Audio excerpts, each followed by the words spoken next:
เซตสองเริ่ม0-0เซตสอง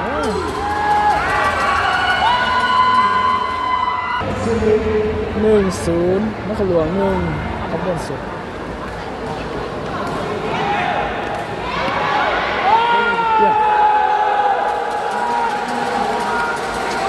คะแนน1-1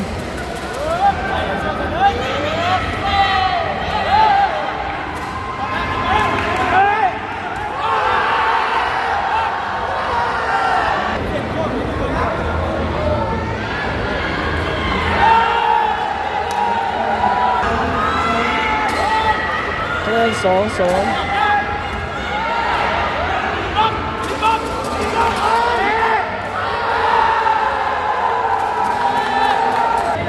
คะแนน2-3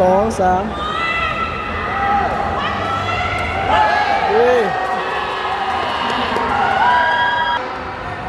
3-3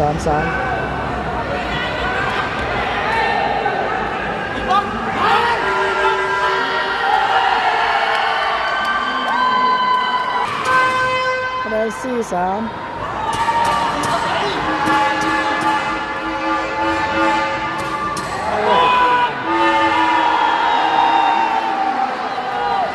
คะแนน4-45-4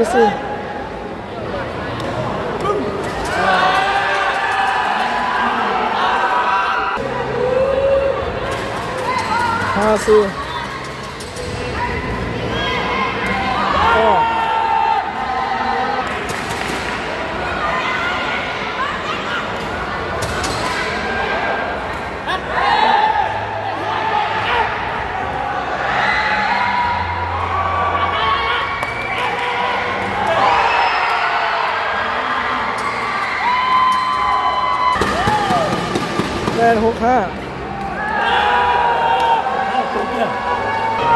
คะแนน6-6คำนวณเสิร์ฟไปโต้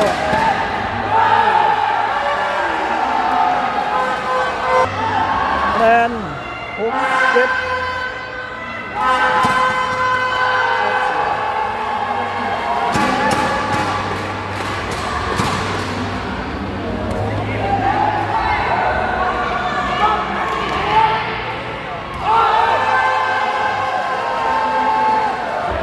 คะแนน6-9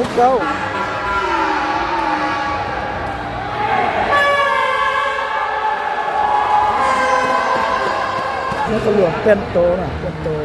เอาไป17ครับ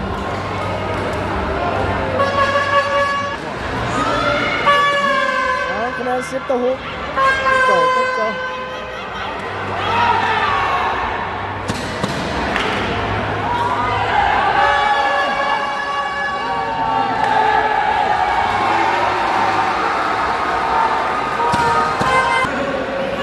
คะแนน10-11เอา6-1112-6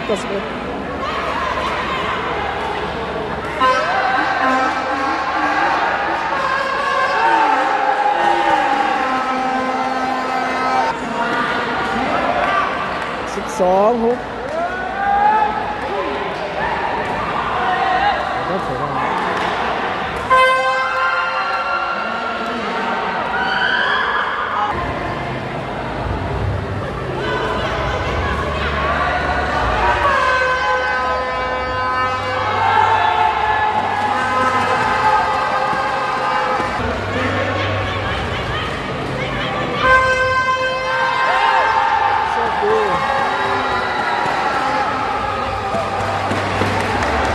ได้อยู่นะ7-14ลูกเดียวเกม12สดออกถือว่าคำมวลได้เหรียญคำนะถือว่าคำมวลได้ชนะเลิศไปส่วนนครหลวงเป็นเจ้าภาพได้ที่2แล้วก็ได้เหรียญทองได้เหรียญเงิน